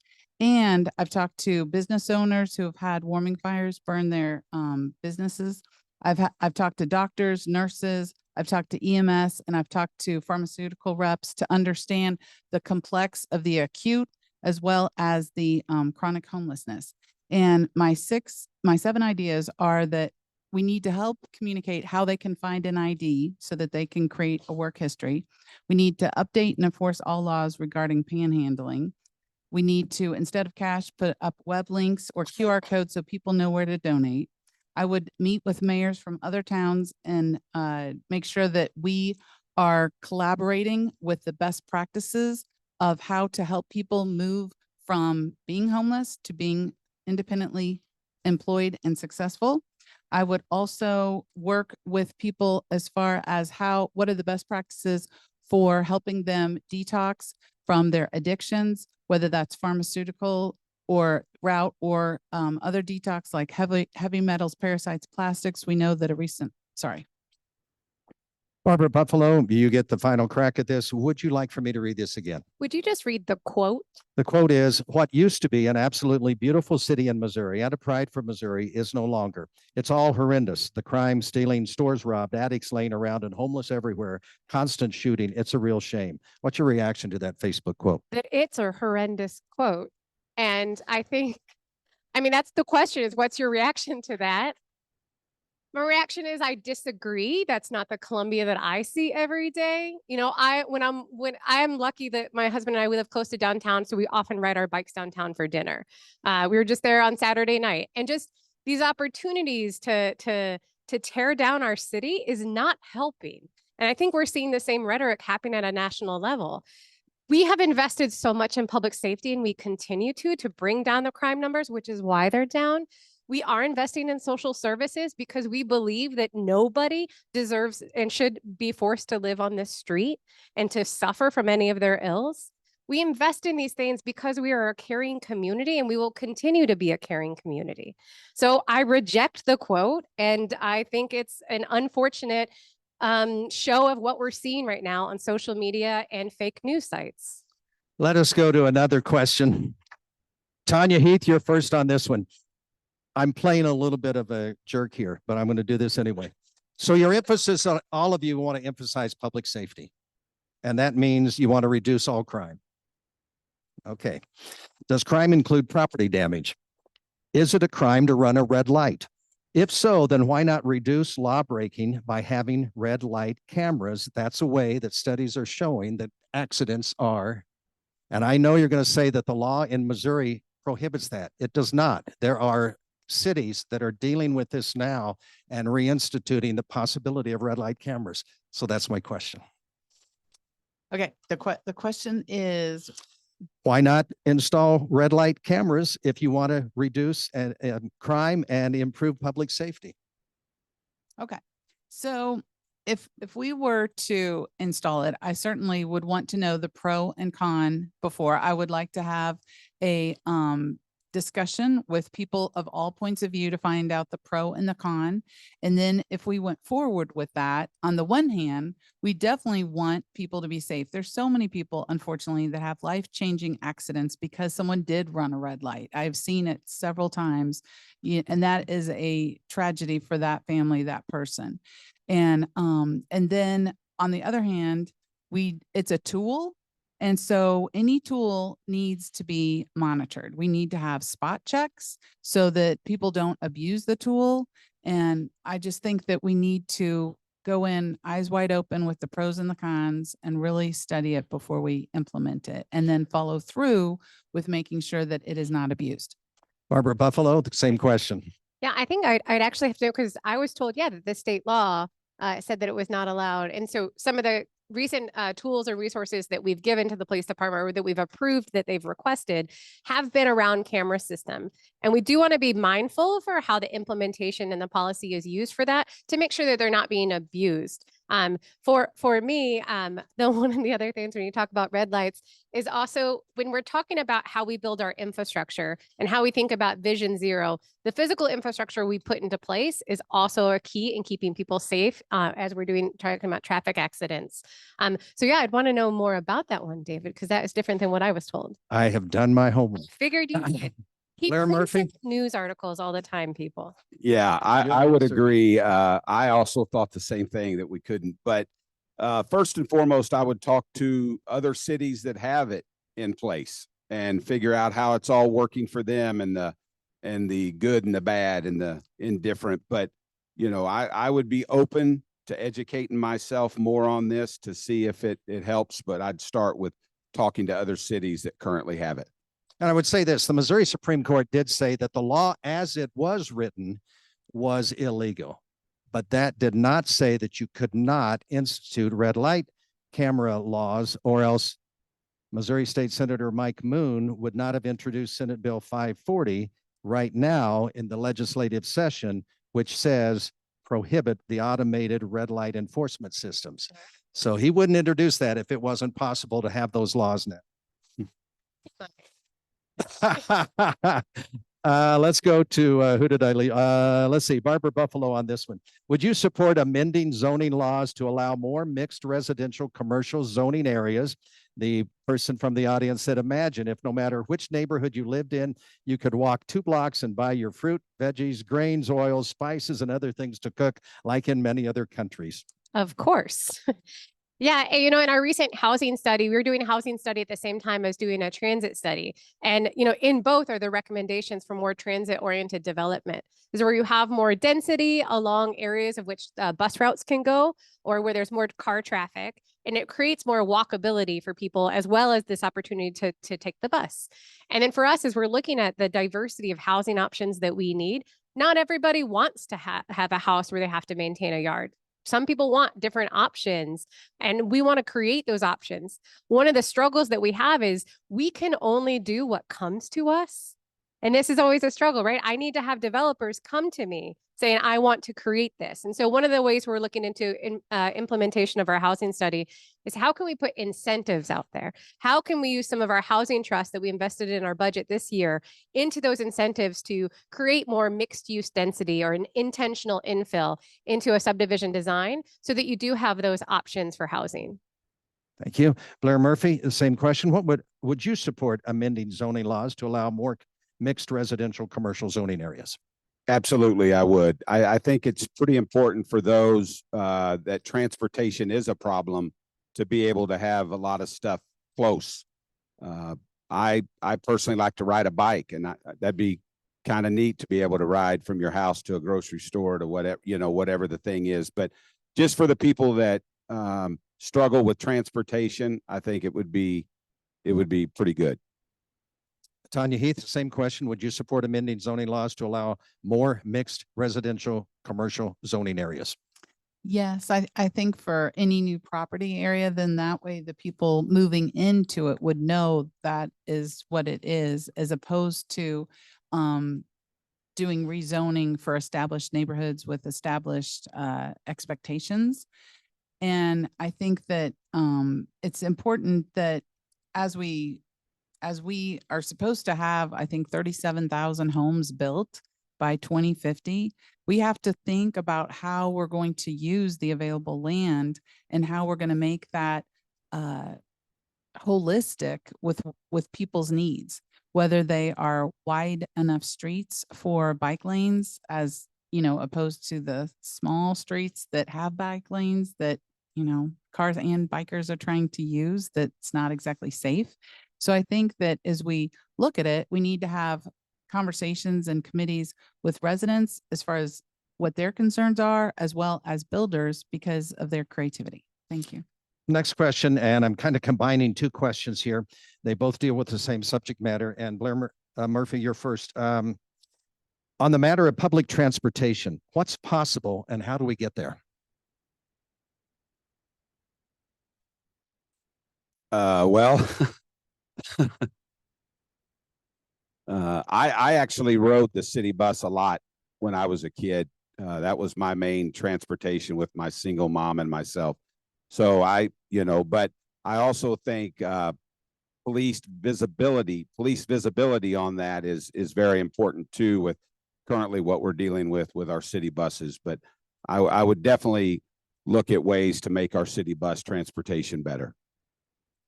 Tanya Heath, same question on the matter of public transportation. What is possible and how do we get there? So I think this is again where we have to have a deep dive study as to what's actually going on with our bus system. We used to have to pay to ride the bus. We have stopped having people pay to ride the bus. We have people that are riding the bus as a way to stay cool in the summer and a way to stay warm in the winter. We have people who are riding the bus for the logistics of getting to a job. And we have bus drivers who we are short-staffed on bus drivers. And we have bus drivers who also are working overtime, and there's things that are going on in the bus safety wise that are concerning to the bus drivers and concerning to any potential person who might want to be a bus driver. And so I think we need to look at what the purpose of our bus routes are, and then how to make the best use of those tax dollars so that we are accomplishing the goal. Thank you. Barbara Buffalo, on the matter of public transportation, what's possible and how do we get there? Oh, that's a good question on the possible part, because part of it is going to take a big investment. You know, we've been lucky. Last year, we got a $23 million grant to invest in our bus barn. Think of this as like where the Thomas the Tank Engine trains go at the end of the night. This is where the buses go at the end of the night. We're investing in that space so that we could continue to grow it, but that was federal funding that came through to us. And right now I am worried because most of our funding from for transit is like an 80-20 match with the federal government. And I don't know if Department of Transportation is going to continue to invest. So that's why I put a little bit of like the bad area with the possibility. But we did just conduct a transit study, and it showed us what is possible if we continue to invest in this.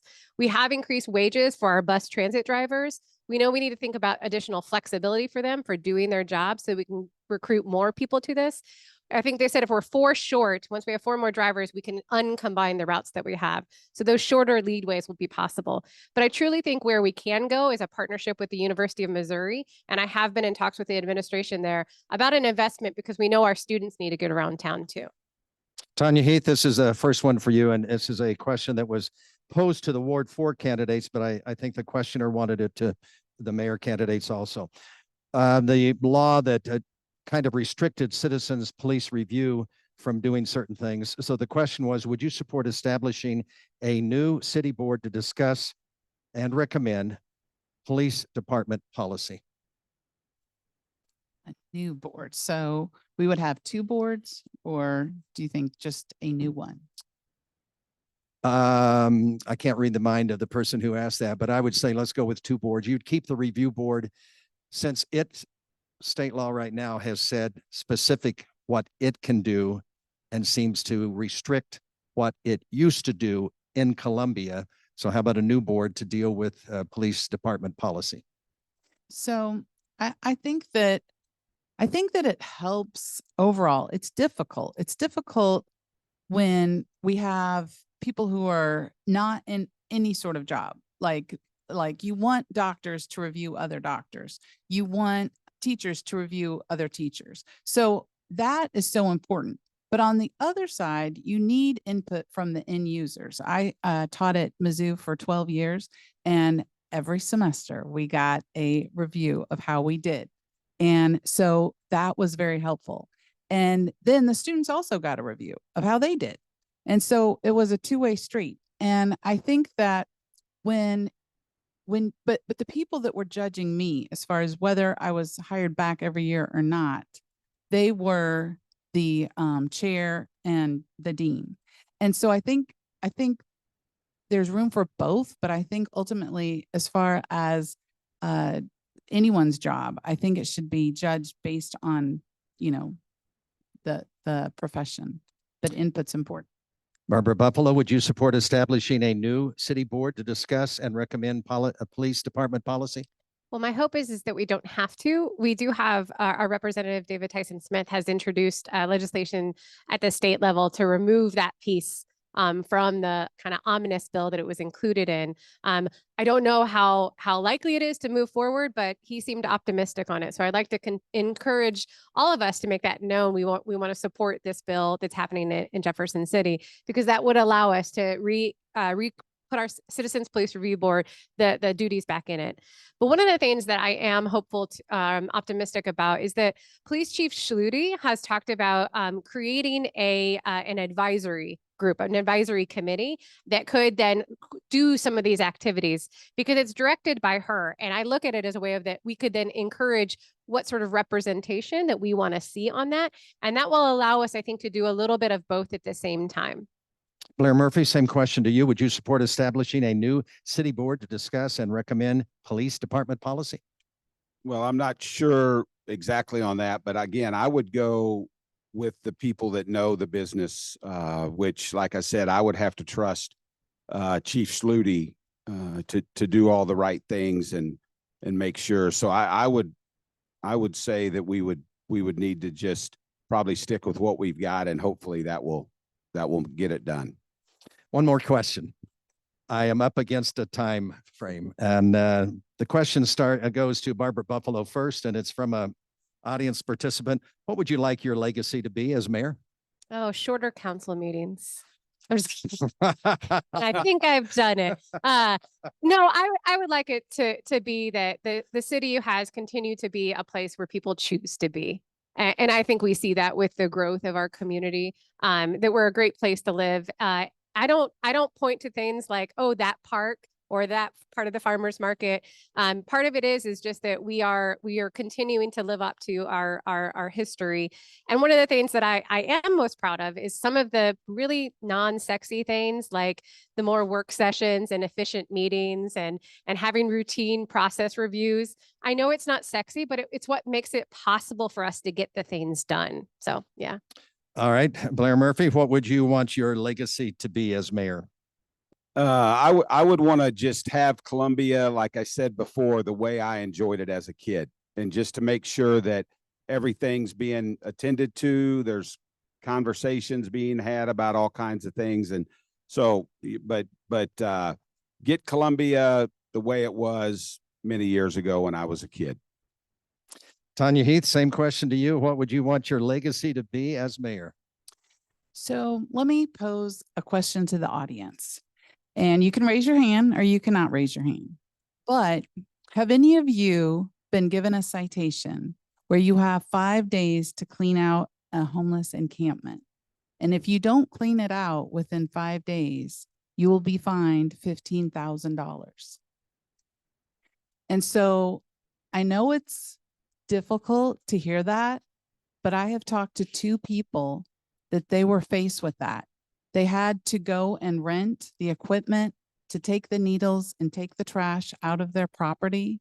They had to hire the people. They had all this expense that they had to incur in addition to doing the work. And there's no guarantee that after a month that the people who are homeless and displaced won't come back. And so while we don't have a system where we have the steps for success that will help people who are displaced get the help and the direction that they need, my legacy will be that I will be talking to all people, and I will be bringing the easy things and the hard things that we must face as a collective community, so that we can brainstorm on how to handle all of it honestly and with courage.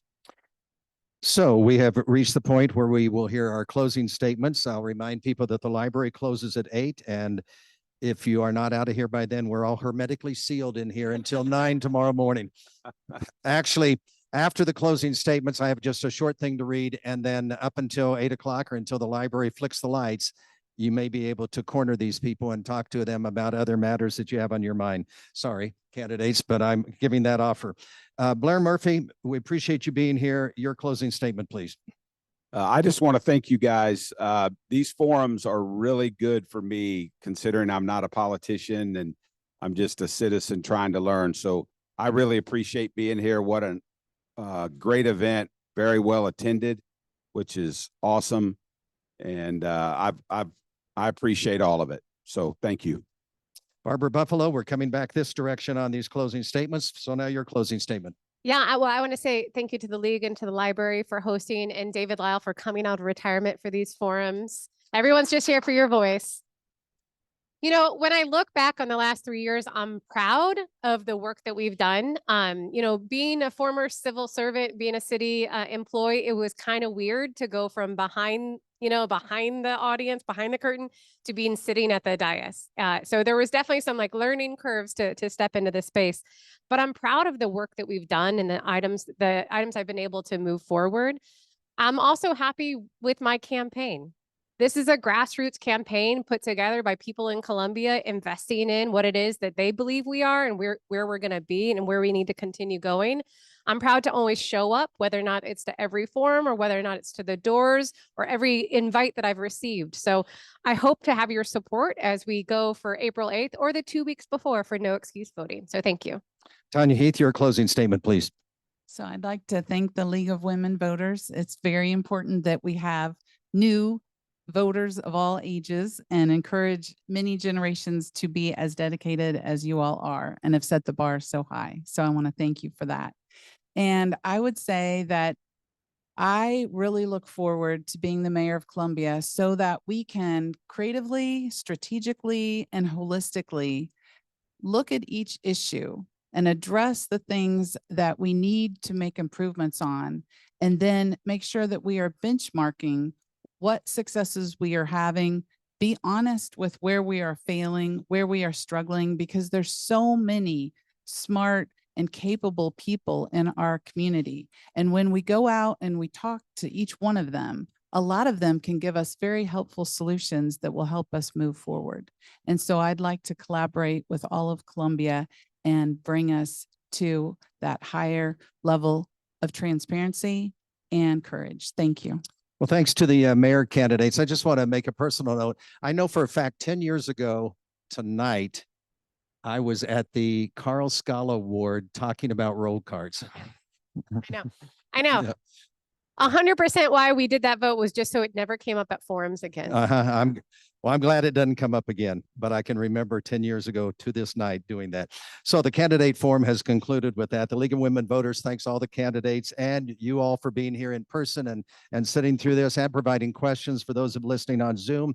And of course, we do want to thank the people who have made it possible on KFRU and KOPN for broadcasting tonight's forum, Lauren Williams and her tech crew here at the library. So the league wants to remind you again to check their website for the voter guide for the April 8th election for candidates. As you have heard already a couple of times tonight, early voting begins on March 25th and goes through April 7th. That's at the Boone County Clerk's Office. I think there are other opportunities to do early voting also. Missouri requires that you have an unexpired Missouri driver's license or non-driver's license, unexpired U.S. passport or other federal ID to vote during early voting. If you do not have an acceptable photo ID, you can still vote on election day with a blue provisional ballot. Thank you again, everyone, for attending, and have a good evening. Like 17 more to